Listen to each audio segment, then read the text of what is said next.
There's a quiet hum beneath the everyday chatter, a low thrum of something given away and never returned. It's the feeling of a gift laid at an altar you cannot see, a prayer whispered into a void that offers no echo. This is the echo of the unrecognized offering, a psychic transaction that plays out in the hidden chambers of our hearts. We offer our time, our energy, our innocence, sometimes even pieces of our very selves, and the silence that follows can be deafening. It's a currency we spend without ever seeing a balance sheet, a spiritual marketplace where value is lost in transit. This silent expenditure, this constant giving without receiving acknowledgement, creates a subtle but persistent ache, a spiritual deficit that leaves us feeling unseen and unheld. We carry this unrecognized sacrifice within us, a quiet testament to countless moments of unrequited generosity. This pervasive sense of giving without being seen is not a random occurrence, but rather the symptom of an archetypal role left unfulfilled. Imagine a priest, vested in tradition and purpose, preparing sacred rites. They offer prayers, burn incense, arrange the symbolic elements with utmost care, but their temple stands empty. There is no congregation to witness, no divine ear to receive the plea, no altar to absorb the devotion. This archetypal priest, performing sacred duties in a vacuum, mirrors a fundamental human experience. We are all, to some degree, priests of our own inner lives, performing the rituals of our existence, making offerings of our hopes and fears.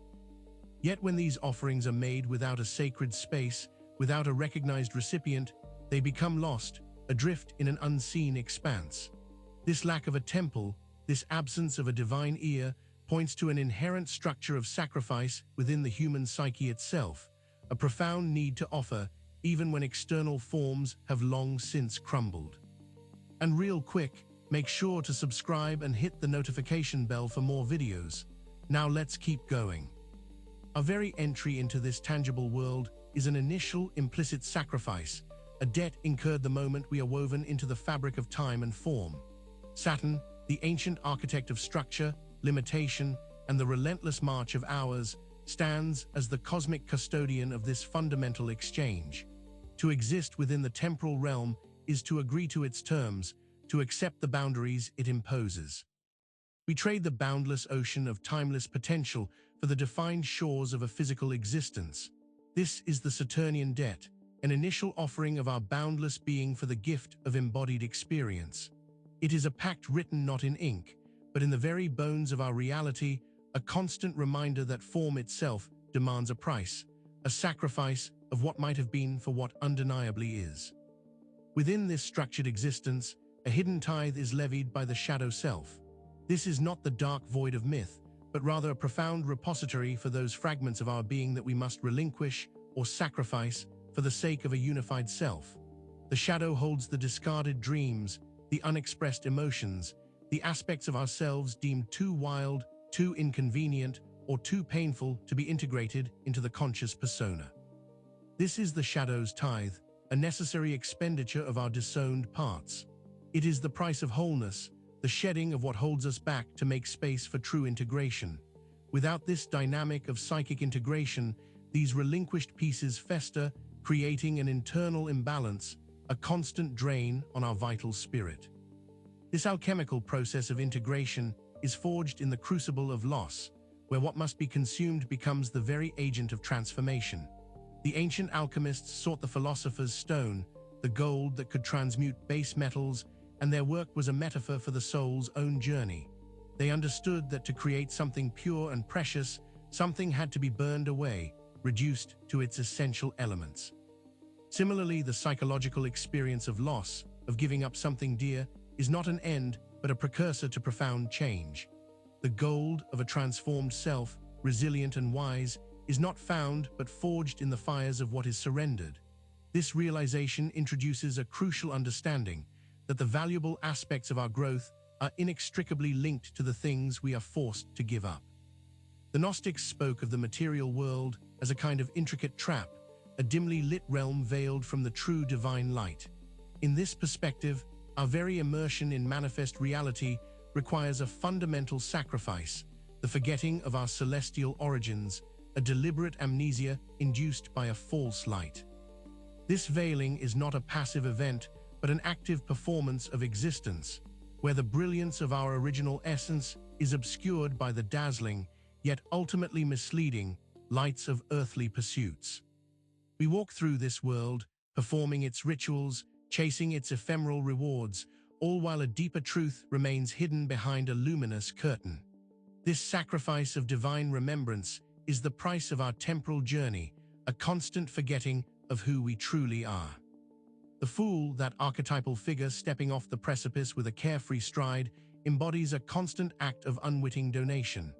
His journey is a perpetual sacrifice of certainty, a shedding of the ego's rigid grip, a joyous relinquishing of possessions, both material and spiritual.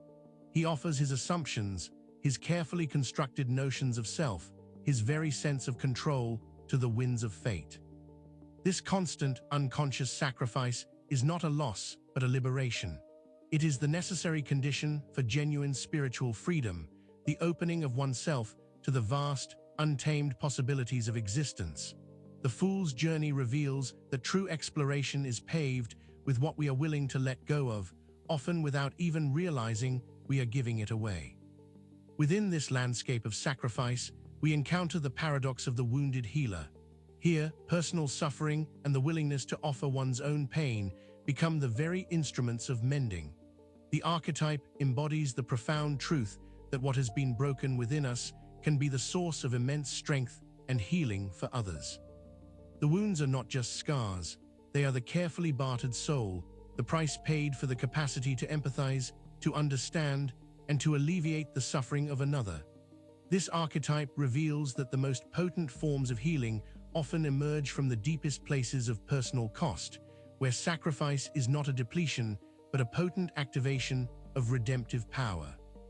Across cultures and across millennia, myths whisper of cyclical sacrifice and rebirth, echoes of a cosmic drama that mirrors the soul's own arduous journey. We see dying gods and cosmic battles, narratives of creation and destruction that repeat like the turning of an eternal wheel. These are not mere tales, but archetypal blueprints etched into the collective unconscious, mapping the soul's inevitable passage through loss and renewal. The stories of gods who descend into the underworld, of seeds that must be buried before they can sprout, of the phoenix consumed by flames only to rise anew, all speak to a universal truth, that endings are the fertile ground for fresh beginnings, that sacrifice is the price of renewal.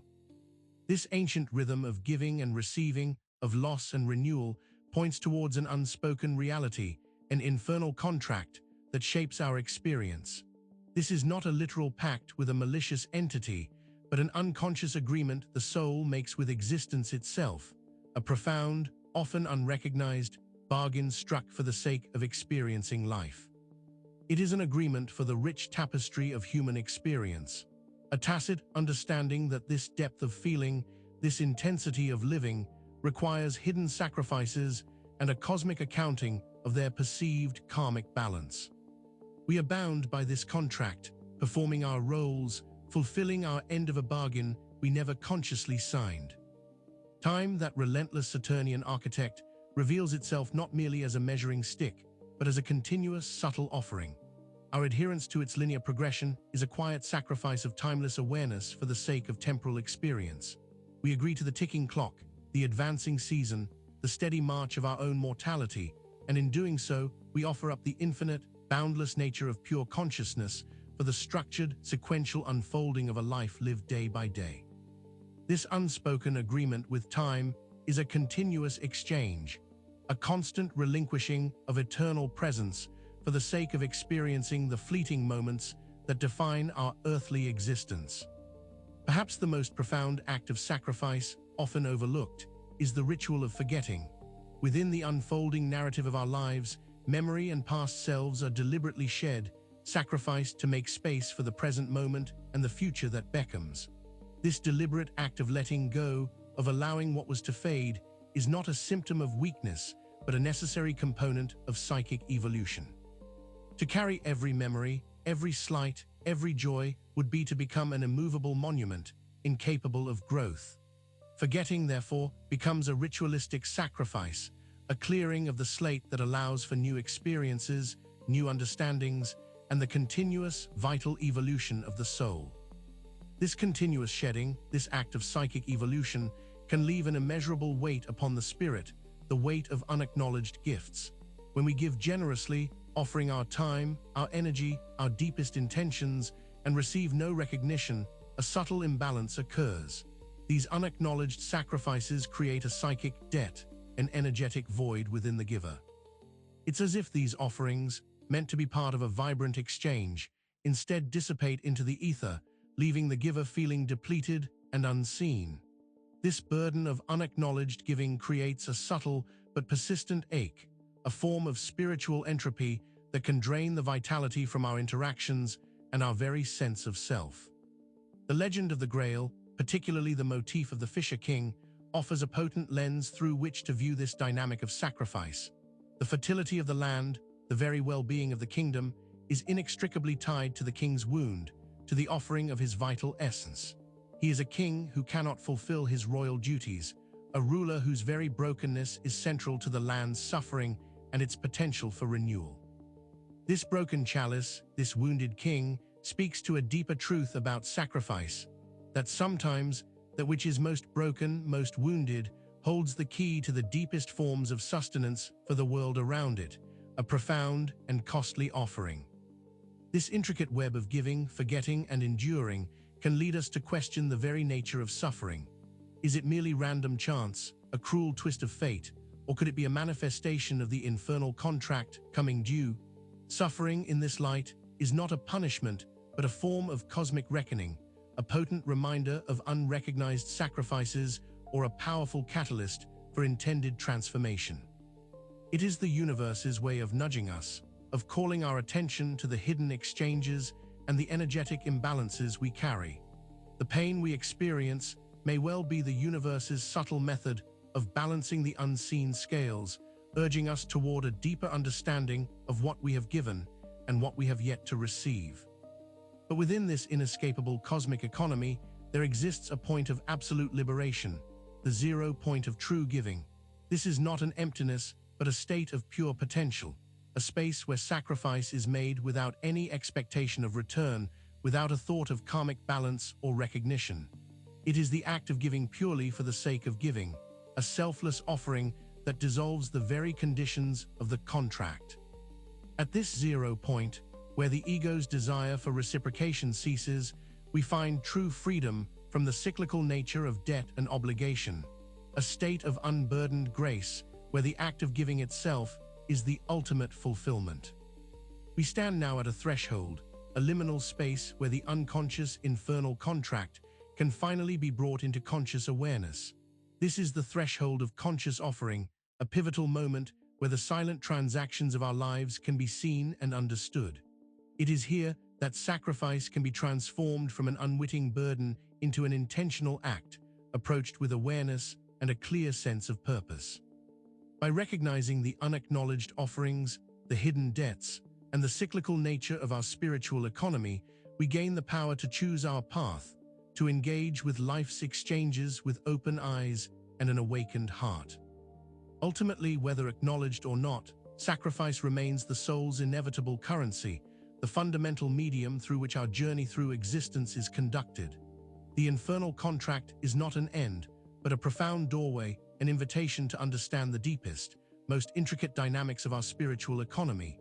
It is the recognition that every moment of experience, every interaction, every loss and every gain is part of a vast, ongoing exchange.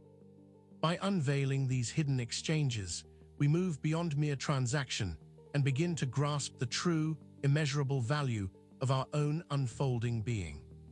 Make sure to subscribe for more videos and hit that notification bell so you never miss a new video. We'll see you in the next one.